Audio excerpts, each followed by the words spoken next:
Current UFC middleweight champ Robert Whittaker has been quoted as saying he needs the toughest of fights to bring out the best in him, remaining without a shadow of a doubt one of the most underrated fighters at the top of the food chain. It isn't that people don't know who Robert Whittaker is, it's simply should his name start coming up when we talk about the pound for pound best in the game. Now looking for his first successful title defense, and for some already there, a round 1 finish of Derek Brunson, a round 2 finish of Jacare, and a 5-round unanimous decision over Yoel Romero. Since moving to 185, 7-0 at middleweight, so what makes Whittaker so great? Coming up for 170, he hasn't given up a tremendous amount of size, but brought with him speed, quickness, and electric hand speed. Crisp boxing complemented by the execution of fundamentals when it comes to footwork. The footwork and stand-up as a whole fantastic, and that footwork has helped translate into lightning quick and well-timed level changes. The takedown defense sitting at almost 87%. In the first meeting, Yoel Romero was held to just 4 of 18 on the takedown. 1 takedown in the first, 2 in round 2, 0 in round 3, 1 in round 4, and none in the 5th and final round. Romero quoted as saying he was difficult to take down because he fights so well moving backward. As my friend and analyst Brendan Dorman pointed out, leaving behind a rush-heavy attack to a more cerebral approach, which has molded him into a more free-flowing entity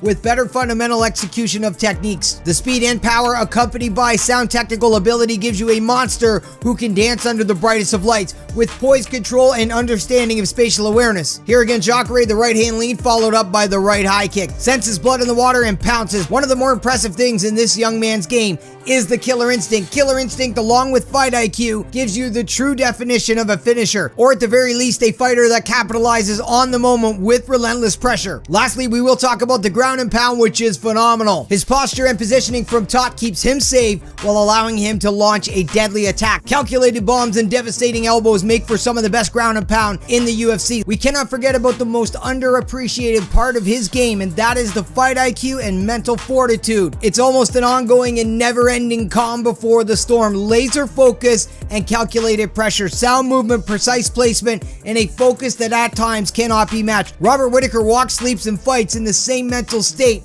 which makes him a killer at all times. Whittaker was taken down 4 times in the first fight with Yoel, but spent less than 2 of 25 minutes under Yoel, surviving Jacare on his back and then surviving Yoel Romero's world-class Olympic-level wrestling, finding a way back to his feet while stuffing takedowns in the process. Both Brazilians world-class in their respective strengths, and Robert Whittaker used patience along with sound technique and explosive movements to not only survive, but to beat the best at 185. Yoel Romero will get a full camp this time, with Whittaker overcoming a serious knee injury and a staph infection that left him in critical condition. The 27-year-old New Zealand-born unorthodox striker is known as the Reaper for a reason, as Robert Whittaker will most definitely look to finish Yoel Romero at UFC 225. That is going to do it, folks. Hope you enjoyed the show. If you did, give the like button a smash. If you want to hear more, subscribe. And as always, check back to my channel for all of the best in MMA news and technical analysis. It's your boy Kobe, the one and only, the realest. Check it out from Windsor, Ontario. Peace!